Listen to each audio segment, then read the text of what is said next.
Selamat pagi anak-anak. Assalamualaikum warahmatullahi wabarakatuh.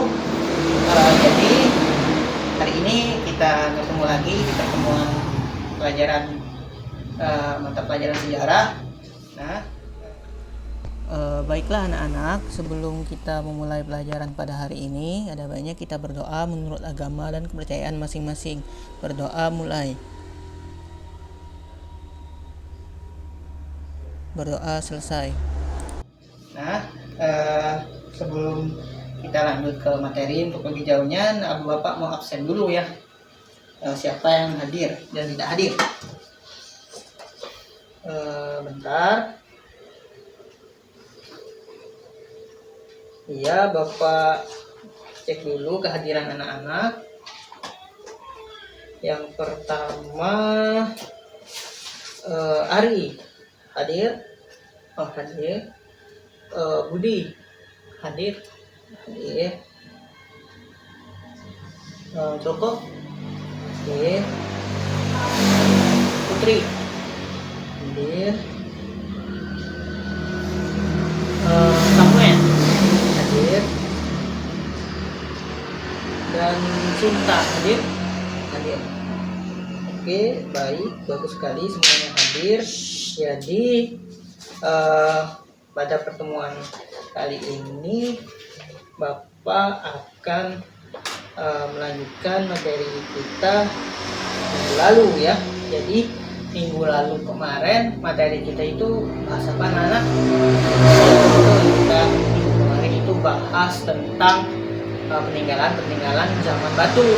Nah, hari ini kita akan membahas sedikit tentang zaman logam. Setelah zaman batu, zaman logam di masa prasejarah kita bahas sedikit. Nanti setelah itu Bapak akan jelaskan satu materi yang mengenai salah satu materi peninggalan dari zaman logam, tepatnya itu salah satunya itu zaman perunggu. Ini replikanya sudah Bapak bawa. Ini Bapak jelaskan sedikit dulu untuk mengenai zaman logam.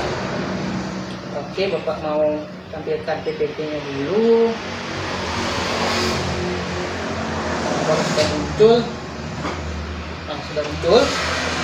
Jadi anak-anak, ini tadi kan kita akan bahas tentang satu peninggalan logam. Itu ini namanya itu Candrasa. Nah, untuk lebih jelasnya Candrasa ini Bapak jelaskan lagi di PPT. Oke. Selanjutnya zaman logam. Zaman logam itu adalah yaitu masa di mana kehidupan masyarakat sudah semakin maju dan masyarakat tersebut sudah mengenai teknik pengolahan logam.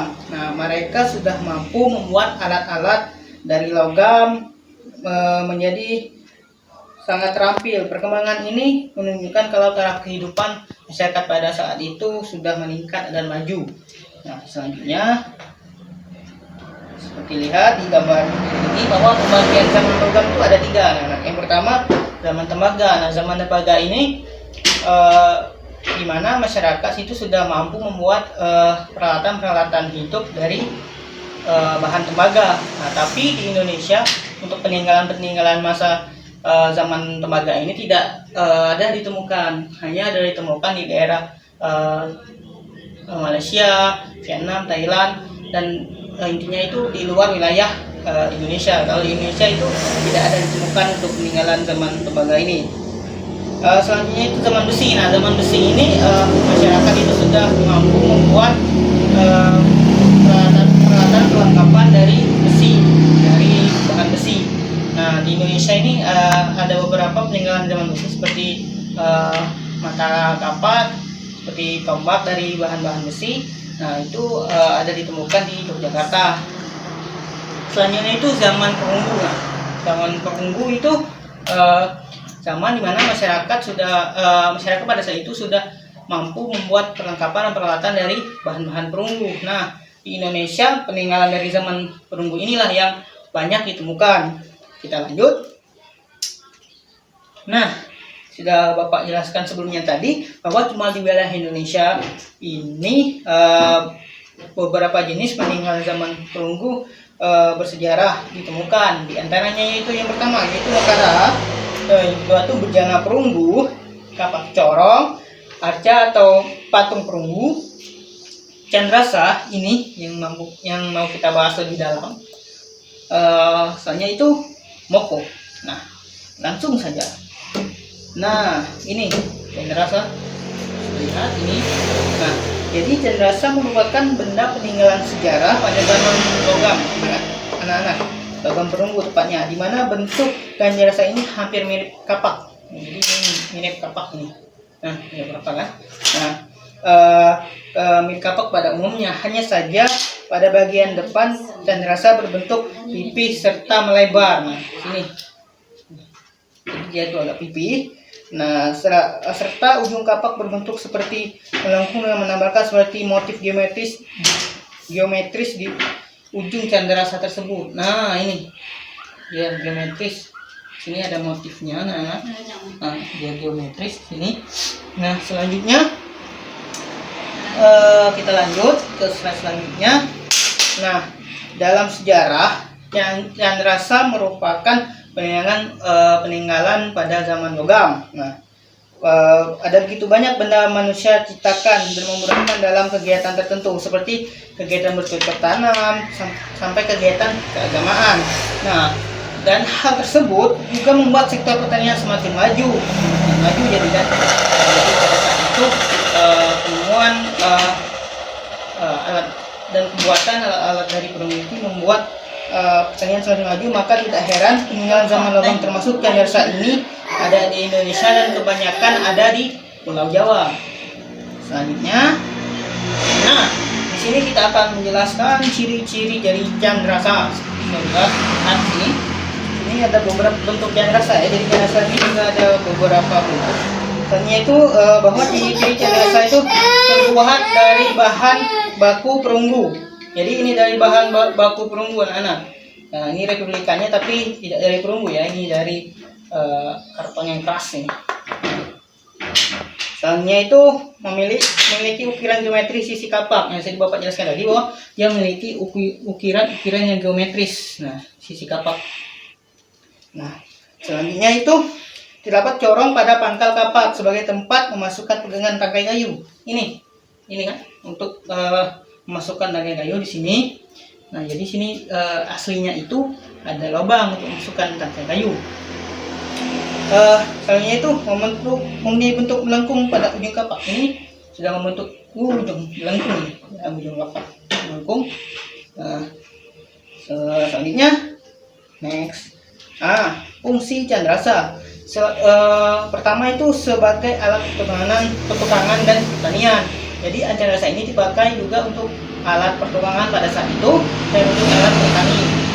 Dan yaitu sebagai perlengkapan upacara keagamaan. Jadi candrasa ini juga syarat pada saat itu untuk melakukan upacara keagamaan. Jadi sebagai perlengkapan untuk acara keagamaan pada saat itu. Nah, selanjutnya bahwa pada zaman logam candrasa ini merupakan alat yang sangat penting, bahwa sudah Bapak jelaskan tadi bahwa candrasa ini digunakan untuk pertanian dan juga untuk keagamaan. Jadi sangat penting sekali di mana mereka menggunakan candrasa ini yang dibentuk seperti kapak guna membantu mereka dalam melakukan atau menjalani kegiatan sehari-hari. Selanjutnya di sini penemuan candrasa di wilayah Indonesia. Ada yang mengatakan bahwa candrasa ini ditemukan di daerah Jakarta. Namun ada juga yang mengatakan bahwa candrasa ini ditemukan di tanah Sunda, yakni tepatnya di Bandung. Nah, tadi sudah Bapak jelaskan bahwa kebanyakan ini juga ditemukan di Jawa. Berarti kemungkinan yang di Bandung dan di Yogyakarta ini memang ditemukan. Dan Bapak juga ada baca artikel bahwa di Yogyakarta juga ada ditemukan candrasa.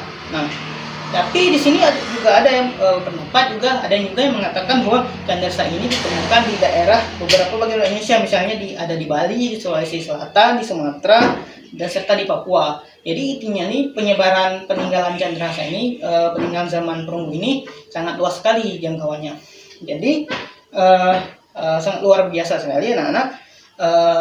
bahwa pada zaman yang belum mempunyai alat yang canggih, manusia pada saat itu sudah mampu membuat alat dan perlengkapan senjata yang cukup memiliki nilai keindahan ini ya. Jadi luar biasa sekali anak-anak perlengkapan yang belum canggih, belum modern, mereka bisa membuat perlengkapan yang luar biasa seperti ini. Selanjutnya terima kasih. Mungkin itu materi yang Bapak jelaskan. Mungkin ada anak-anak yang belum paham. Kalau tidak ada yang bertanya, cukup sampai di sini.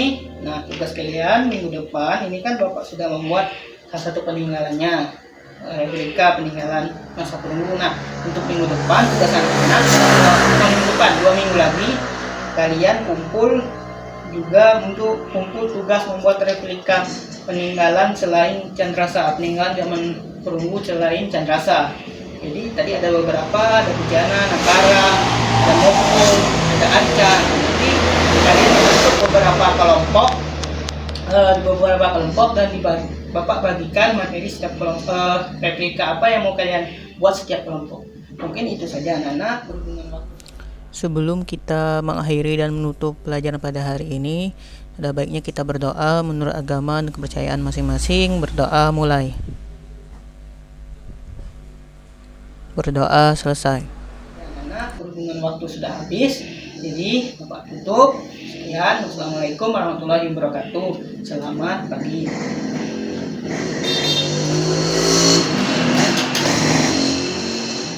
Mungkin anak, izin Bapak keluar.